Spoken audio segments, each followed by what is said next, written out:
কারণ বাইরের কান্ট্রিতে কীভাবে বিল্ডিং করা হয়, এই যে কত গর্ত করা হয়েছে।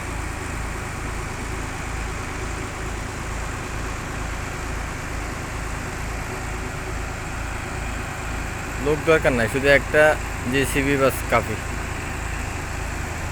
একটা জেসিবি কন্ট্রোল করে নিতেছে, শুধু গাড়ি আইতেছে, গাড়ির ভিতরে শুধু মাটি উঠে দিতেছে।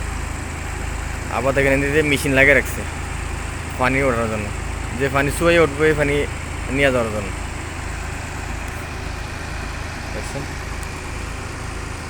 ওই যে লেখা রাখছে আরো 2 মিটার করতে হবে ওই দাগের থেকে।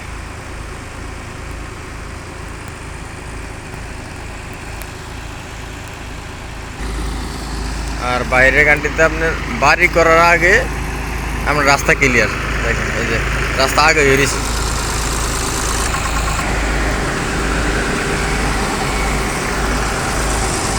এই যে দেখেন দিয়ে গাইতে রাখছে যাতে অন্য বিল্ডিং যাতে ক্ষতি না হয়।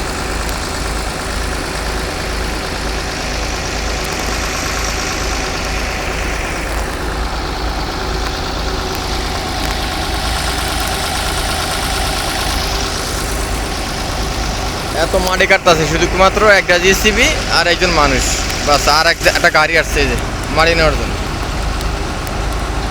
এটাতে ভরে দিব আর নিয়ে যাবো।